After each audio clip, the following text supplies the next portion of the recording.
In this episode of the Art Biz, I talk with Debbie Mueller. Debbie balances her almost full-time role as an OB-GYN with her growing art business and career. Debbie first contacted me about the role of luck in her art career, and it quickly became apparent to me that this is not as much about luck, at least my definition of luck, as it is about embracing bravery, community, and persistence. Please enjoy this conversation with Debbie Mueller.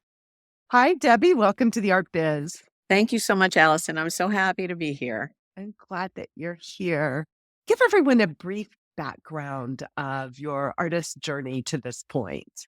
So my artist journey is actually relatively recent, especially for someone my age. I started painting in 2016. And prior to that, I had some sort of crafty experience, some photography classes, but no artistic experience, predilection, skills, background at all. And so the story goes, we were visiting my parents. My dad has always been a crafty person. He's done stained glass and some other things. My mom was an amateur artist and she painted on and off for her whole life. And so we were visiting them and it was raining and it was boring and everyone was grumpy. And my mother said, "Would you like to paint?" And I thought, nope. I had literally no interest, but I really had nothing better to do. So I said, so she had some acrylic paint and I pulled up a photograph that I had taken the day before. And for about an hour, I painted. And at the end, I had made a pretty horrible painting, but I felt so different and good. You know, I recognized immediately that I loved the way that I felt while I was creating that. So the next day I sort of sheepishly said, "Could we paint some more?"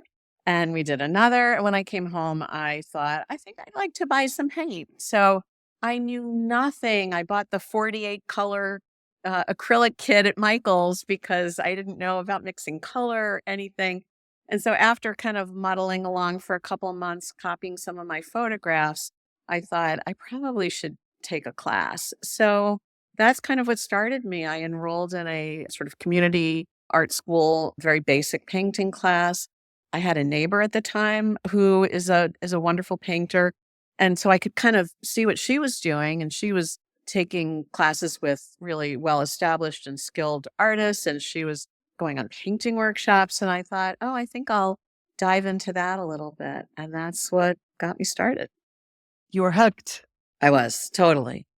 Like within months, I tried to explain to my husband that it's like painting is like breathing. And if I don't do it in a day or two, I'm not healthy. So And you're probably cranky and not pleasant to be around, is what I have found from some of my clients. yeah, I get a little itchy. Yeah. It's like my husband when he doesn't exercise. I'm like, Yeah. go run, go run. Yeah. Describe for people who can't see your work what your work is like. So I'm an oil painter and I am excited by light and shadow. And so when I first started out, I did primarily landscape. And now I do actually primarily still life with still some landscape. I paint plein air a lot, but all of my paintings have a contemporary, light filled, graphic feel to them. And the illumination, the sense of light is what really probably binds them all together. Do you have favorite subjects? Yeah, from a landscape perspective, one of my I call it my painting birthplace is Monhegan Island, which is, for people who don't know it, it's a tiny island off about 10 miles off the coast of Maine.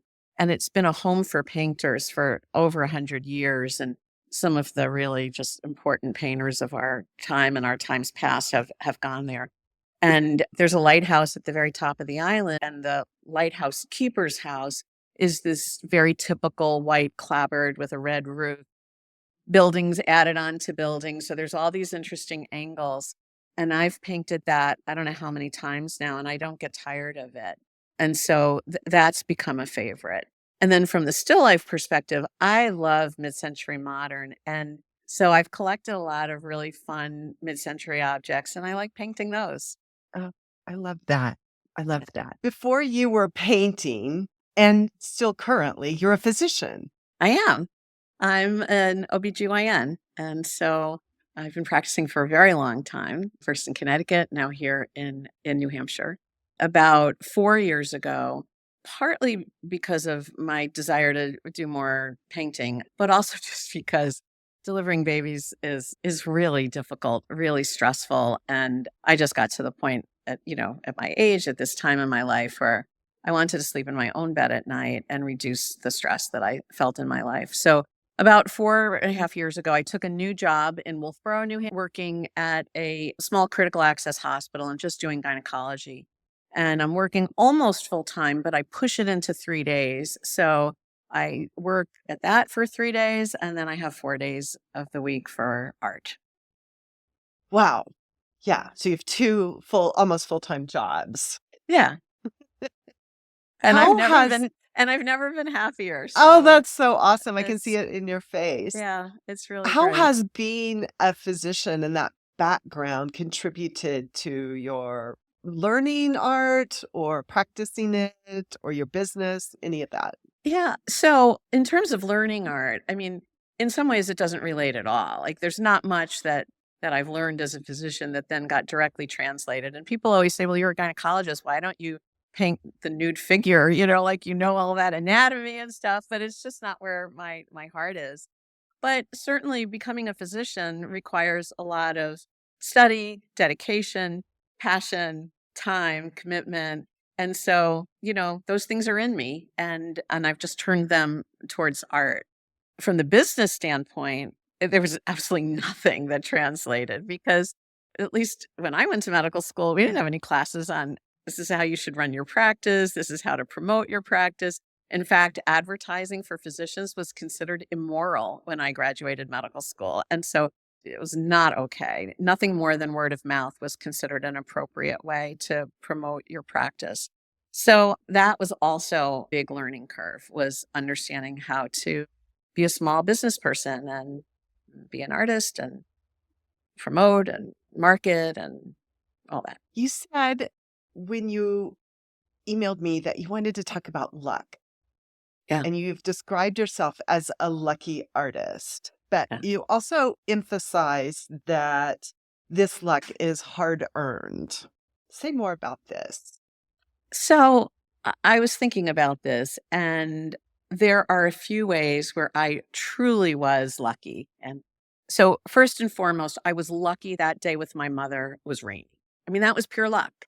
And honestly, if it had been sunny, we would have gone out. We were in Florida. We would have gone out and done something outdoors. And so I was truly lucky that it rained. I was also lucky that it happened at a good time in my life. I have 3 children and they are all adults now. My youngest was 16 when I started to paint. And so if this had happened 10 or 15 years earlier, I really wouldn't have been at a point in my life where I could have devoted the time and attention to painting. So I was lucky too that it happened then. And I feel like I'm also lucky to live where I live. I live in Durham, New Hampshire, which is close to Portsmouth. And there's really a very thriving art community here. And so other people are in places where they're much more distant from other artists and don't have the opportunities to meet and talk and view each other's work. And so those pieces, I think, are lucky. But all the rest of it is through effort. All the other sort of wonderful things that have happened to me that some people will look at and say, oh, you've been so lucky. These are opportunities that I have sought out, kept my eyes open for, and made happen. So I'm just curious as to what is it about you that describes this in terms of luck rather than taking advantage of situations and opportunities? I feel like I've had a lot of good things happen, so that feels like luck. It's not just one thing. There's been so many great things that have happened. I've gotten into great shows and organizations. I've won awards. I've had my work featured in magazines. So it feels like more than just like a few good things happening. So maybe there is some luck in there, but so much of what I've done has been because I kept my eyes open. has also been because I worked really hard to get my Yeah. painting to a level where I could succeed in some of those venues. It doesn't just plop into your lap. You have to be out there, ears open, eyes open, and prepared and ready. Yeah. I'll give you I'll give you the benefit of the doubt for some of that luck, but I think it's about paying attention and being present and knowing where you are and where you want to go. And because luck seems like something that happens to you, but you made it happen. Yeah. Yeah. So, You had asked me a question about what you sent me beforehand about defining luck in the context of my art career and external opportunities are creating. And I just wanted to give you an example of something that really did sort of start from luck and then morphed into some wonderful things happening that happened because I did that. So I was scrolling Instagram and I saw an account by an artist who had the same last name as me, Marjorie Thomas Mueller. And I thought, "Oh, I'll click on it. Just funny, we have the same last name." And I looked, and it turns out that she lives in New Hampshire too, not far away from where I am, very close, in fact, to where I now work. So I DM'd her. I just reached out and I said, "You have the same last name, and I'm an artist, and I don't live very far away from you." She's like, "Oh, we have to talk on the phone." So we talked on the phone. We talked for over an hour. And at the end of our conversation, she said, "Last year, I won an award from the St. Botolph's Club, which is I don't even know how to describe it. It's a longstanding club in Boston, and they award a prize for artists. And she won an Emerging Artist Award. And she said, as the winner of last year's award, it's my opportunity to nominate somebody for next year's award, and I would like to nominate you." I was like, "That's amazing." So I had to come up with a proposal of what I would do with $3,000 if I won it. At this point and throughout, I've had like a connection with Edward Hopper's work. People very early on said, "Oh, your work really reminds me of Hopper." And I was embarrassed by that at first because I wasn't trying to copy him in any way. But at this point, I had started to kind of embrace it. And I realized too that I had a lot of the same geography as Hopper. We grew up right across each other at the Hudson River and Cape Cod and Maine and Monhegan that I mentioned. He painted there. And so I proposed a project where I would go to the Cape, and there's a woman that gives tours of the places that he painted on the outer Cape. And I would do that. And then I would go back to those locations and do plein air paintings and then develop a body of work that were all inspired by the places he had been. So I wrote it up, I submitted it, and I didn't win. And so my first instinct was like, "Oh, I guess I can't do that." And my second was like, "Of course you can do that. You can totally do that." And so I did. And I was able to I did about 20 paintings that each of which related to a painting by Hopper. And then I ended up doing a solo show at the Rockport Art Association. I got wonderful coverage for it. And so that all came from literally clicking on an Instagram post, you know. yeah. So I think it's a good example. Yeah. Yeah. That you were paying attention, Yeah. but that happened to show up in your feed. Yeah. Yeah. Yeah. That was lucky. Yeah. Very good. You have credited resources like podcasts, books, social media as key to your business education. Were there any standout resources that were particularly valuable for you? Yeah. So I drive an hour to work now. So podcasts are my best friend. And yours, of course, was one that I have listened to for quite a few years now. And I mean, not every interview directly impacts me, but over time, I've gleaned so much. There was also a podcast that's no longer made called Artists Helping Artists. And while it was current, it was really helpful with Instagram. One of the co hosts was really on top of things. I'm sure if I listen to those episodes now, I think they're still available. But of course, Instagram's changed so much. It probably wouldn't mean the same thing. But I got a lot of ideas through that one also. And the other thing is through social media, looking at artists who've been successful and saying, what are they doing? Like, how are they promoting their work? You know, so yeah, so those are probably the main things. Yeah. When you look at an artist on social media that you think of as successful, what do you feel is successful about them? Is it their number of followers, their engagement, the It, artwork itself? it has to start with the artwork. Putting a banana on the wall and a piece of tape across it, which has been in the news this week, is not going to get me excited about an artist, no matter how many followers they have. So it has to start with the quality of their work. But then it goes to things like engagement and followers and other people mentioning them and saying that they're inspired by them and that sort of thing, I think has an impact on me. And just also seeing, like, I think the people that come to mind in terms of being really successful, one of the things that sets them apart is that they prop other people up too. They are often mentioning other artists that have inspired them or have done something kind for them, or just in a variety, or through teaching and promoting their students' work. Like, they've just shown kindness, and that's important to me.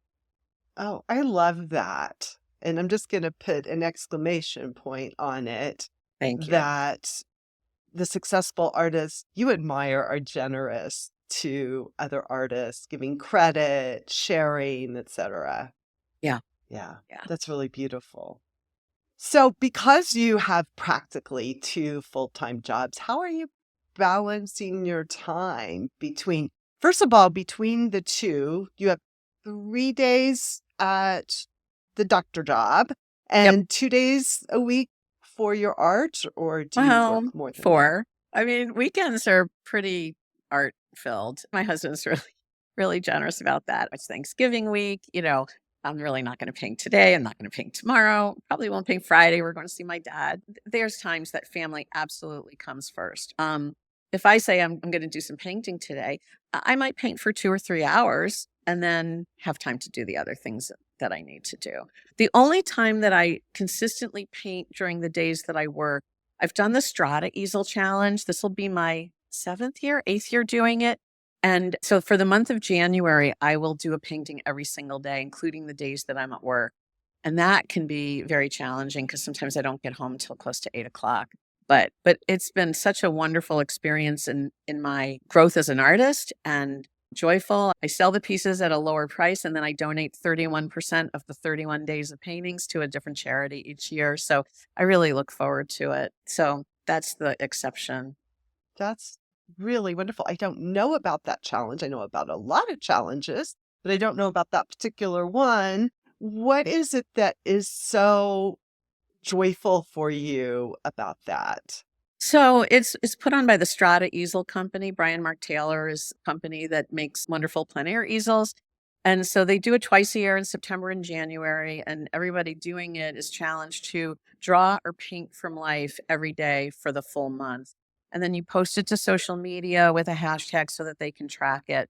Everybody that completes the challenge is enrolled at the end of the month to win a few prizes, but it's not about that, because there's a Facebook group of people that are doing the challenge. And so it's one of these, like when you talk about finding your people and your Yeah. community, this becomes a community as well of people encouraging each other, comforting people that have to drop out because of illness, praising each other's work, sometimes collecting each other's work. I have a few paintings in my own personal collection that I discovered from other Strata Easel Challenge painters. And for me, it's what got me started in still life. At the time that I first started it, I was like, oh, still life, it's like stuffy, moldy grapes and dusty wine bottles. And I just had this image of something that didn't feel contemporary at all. And now I'm a still life painter. So it's really in large part because of that challenge. That. So that's about finding your people. And Yeah. you mentioned previously to me that this was important for you, and that maybe it was lucky that you found your people somehow. And this is sometimes difficult for artists to do. Like sometimes they would come to the live workshops that I have had in the past, not a lot since COVID, but the live Yeah. workshops that I've had in the past.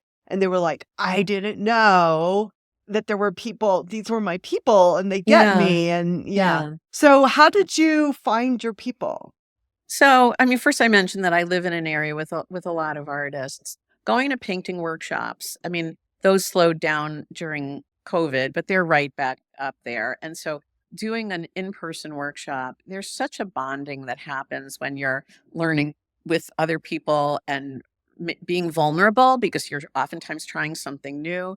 And so I've met some wonderful people at workshops, also through different organizations like, for me, Oil Painters of America and American Impressionist Society. I've gotten, more involved there and meeting people at the national convention. I went to the plein air convention a couple of times and met some people there. And it's just, in your everyday life, you don't always meet somebody that would happily sit and talk about painting for 2 hours, but that's what happens when you're there. So, Yeah. It's important to get together in person, isn't it? oh yeah. Oh Makes yeah. a big I mean, difference. for me, being a physician, it's interpersonal interaction all day long, and then painting is more solitary. But it's still so important to my well-being to be able to have that interaction with people one-on-one. Yeah, interacting with a patient, I presume, is very different than interacting with someone who wants to talk about painting. Yeah. Although some of my patients want to talk about painting, and then I'm No, really that's awesome. happy. And I'm like, oh, we have to get back to talking about your health. Let's do that. Do you have But paintings in your office? I do. I do. So I have a really big one in my office that I did specifically for it. It's the first time I've ever had an office that is an interior room. There's no windows. So I was like, I need a window. So I painted a big painting with a window frame and then a view out to Lake Winnipesaukee, which is where I am. And so people comment on that a lot. And then I It's bring like a other Matisse things. or a Bernard right there in your Yeah. office. Oh, Yeah. I love it. Yeah. So that's the big one. Yeah. Have you sold paintings as a result of having your A paintings in your office? couple, a Yeah. couple. The area where I work is very interesting. There's a lot of wealth in the area, which is different than almost any other place I've worked before. And so, there are people who have means and have come in and said, "Oh, I'd be interested in looking at your paintings." So I've sold a few, not a lot, but a few. Nice. You have said that bravery plays a big role in success. And I know because I've been doing this work for so long that it's really difficult to be brave and to be confident when you're starting out. So, how have you cultivated bravery in your art career? So here's another place where being a physician is really, really impactful because if I'm at work, if I'm operating on somebody, their life is in my hands. It is life and death. And painting is never that. The worst thing that can happen when I step in front of my easel is that I make a bad painting. Woo woo, like big deal. It puts everything in perspective. And so there just is really never anything scary about creating a painting because the repercussions if it fails are just relatively minor. So not to say I feel good when a painting isn't successful, but I try to learn from it instead of feeling devastated or down. So I think that's really probably the biggest thing is that I really do approach painting without any fear. Yeah, I love, I love it. Yes, painting is not life or death. That's one example, but what about bravery after rejection? Like when you didn't get that grant? How do you keep going? Rejection is part of this world. You asked about like how do you deal with persistence in the face of rejection? And it occurred to me like the work of B.F. Skinner, the famous psychologist, showed that intermittent reward was the most successful way of training. I feel like as artists, that's what we're getting all the time. It's like reject, reject, reject, acceptance. And then, you're like, okay, I'm going to keep going because I'm sure there's another one out there somewhere. On social media, people post their acceptances all the time. I'm thrilled to announce that my work was accepted into this and that. But they rarely say, I was rejected from this show. And so there was one time that I posted one of the online juried application forums used to present your history as a row of X's and check marks. And someone had said to me, oh my gosh, you get into everything. And so I posted a screenshot of that thing. And it was like X, X, X, X, X, X, check, X, X, X, X, check. And it was like, this is what my history is. Like, I'm rejected from far more than I get into. It's just we don't go online and share that. So, hearing stories from other artists of how, oh, I applied to the show for 7 times and I was accepted on the 8th try. You just understand that this is what this world is. There are some artists that I admire hugely that have shared that story, that history. And I think no one should have the expectation, oh, I'm going to get into every show I apply to. So it just doesn't Well, if happen. you're getting into every show you apply to, you're not stretching Right. enough. Right. So you need those. I love the intermittent reward. I think it's so important. This is why with my clients and with our students in the community that I always ask for what was good, and to remind yourself, because there's always something that can bring you down. And that dimension of the artists who do post their rejections, it helps. That's a part of that generosity, Yeah. Yeah. that really For giving sure. back to other artists, because we learn more from mistakes than we do from Yes, successes. that is Yeah. true. Yeah, I think it's really hard to tell beginning artists to just keep going. I mean, it's so easy to say that, and it's Yeah. really hard to remind them that your confidence only builds after you get rejected and pick yourself back up Yeah. and Yeah. keep going. Oh, I have a pity party. I give myself it depends on how important the thing was, up to 1 day. I mean, so I'll feel really bummed about something that I really wanted to get into for maybe a day, and then it's back to work.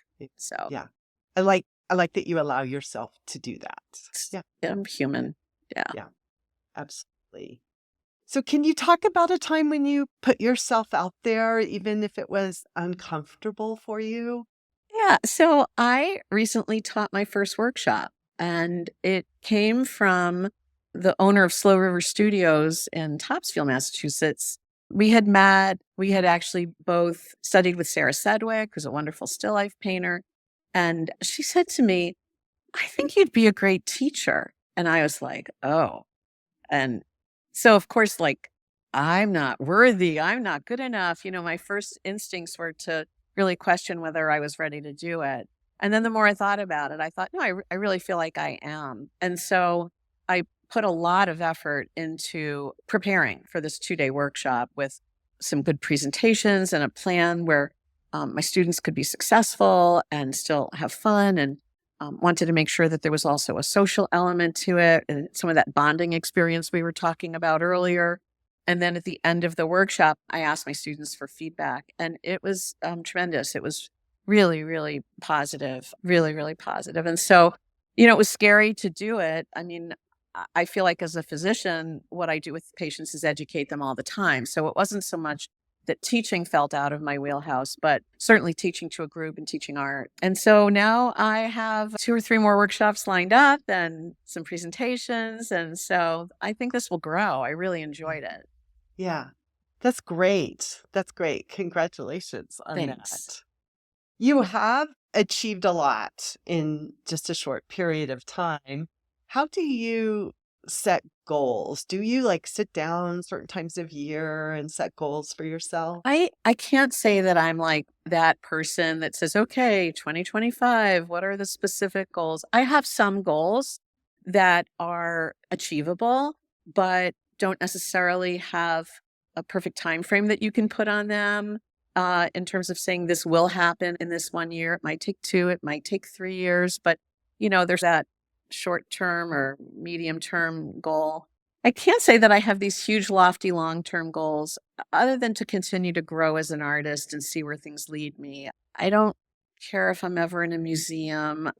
It's so hard to see what that future can hold, but it's more making sure that my life continues to have this joy that's in it as a result of being an artist, and Yeah. fostering the opportunities that come from that.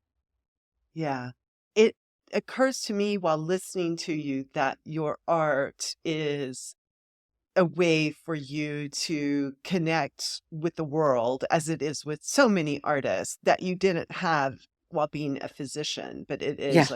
is this creative, inventing, maybe spiritual connection that you have. And the only way to have that is to get it out there. Yeah. Yeah, Yeah. I would agree with that. Beautiful. Is there anything you wish you had known or anything you would have done differently had you known about it when you started? I don't think so. It's been in some ways just very organic, like one thing leads to another. I wish I had had a little more of a fast track to some of the teachers that I've had that have been so impactful. We've all met people who are wonderful artists and maybe not the best teachers, and maybe vice versa. And someone can be a good teacher for one person and maybe not for another. And so, it took some time for me to find those people who've had the greatest impact on my education as a painter. But that's okay because being exposed to other things along the way is good too. What would your advice be to artists who are just starting out? Well, of course, I'm going to say the same thing that everybody says, which is paint, paint, paint. But what I would really say is find the things that you are passionate about. And so whether it's being in a certain place and painting that landscape, or like my little love of mid-century modern and on that in some of my paintings, just find the things that really make your heart sing and focus on that. And then find those good teachers. One of the blessings of COVID was online education for painting. I mean, it hardly, I think, existed before, or if so, it wasn't well known. And the absolute burgeoning of online education for painters is just amazing. And so, for those people that are geographically isolated, that doesn't have to be a barrier to being able to study with people that really inspire you and who are excellent teachers. So, I would say search that out as well. I love that you said previously to that some people are good artists, but not necessarily good teachers. So finding the teachers involves being able to discern which ones are good teachers as Yeah, well. and maybe good for you. I mean, there are people who learn by seeing, there are people who learn by hearing.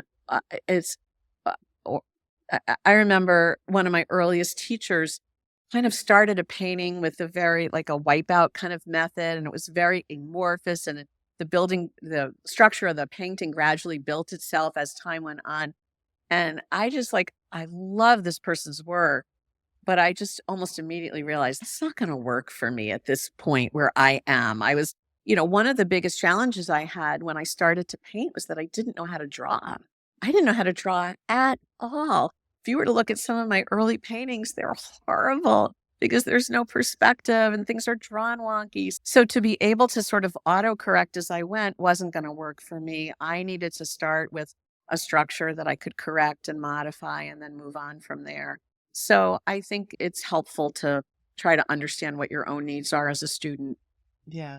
I love that you added that also because I know a lot of artists who are slopping on paint and avoiding the fundamentals Yeah. of color mixing and perspective if they need it, and line, color, shape, texture, all of that stuff Yeah. that they need to Yeah. know about.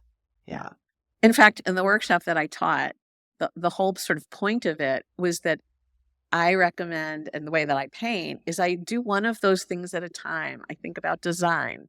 And then once I have my design, then I do a careful drawing. And then I do an underpainting to figure out the value structure. Then I turn away from my painting and I mix all my color. So I'm not painting as I'm mixing. I mix my color in my palette. I compare, especially if I'm painting from life, I compare. And that's when I start putting color on and then looking at edges and some of the finishing touches and details.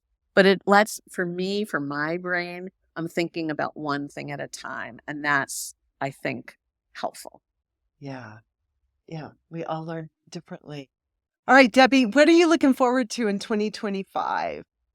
So I have signed up for a couple of workshops, and so I'm really excited about that. One is a painter, Kathy Anderson, a floral painter that I really admire, and I'm really excited to learn more about painting florals.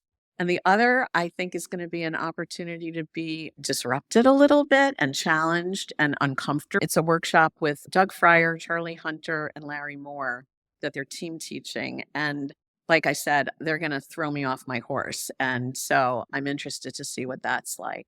We'll go back to Monhegan again for a few days with a group of artists, and we'll all plan to eat and talk about art and enjoy each other's company. And so those are kind of the highlights right now. It sounds wonderful. I'm jealous of the Mohegan trip. I've only been there once, but it is kind of an amazing Yeah, it's far place. for you. Yeah. Yeah, yeah. Debbie, thank you so much for being here on the Art Biz and sharing your art and your journey. Oh my goodness. Thanks so much, Allison. This was really enjoyable. And I really thank you for the opportunity to be here today. Thanks for watching this episode of The Art Biz. If you would like to maybe get a little bit more out of this episode, the time that you've spent watching, maybe take a page out of Debbie Mueller's playbook and apply a little bravery to your art business this week.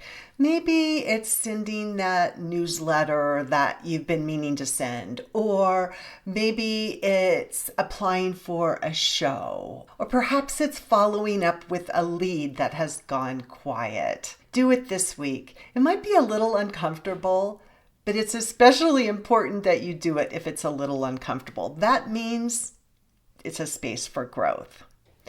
If you would ever rather listen than watch The Art Biz, please know that you can get The Art Biz wherever you listen to your podcasts. Thank you for being here with me. Thank you for sharing your art with the rest of the world and for allowing me to be part of your artist journey.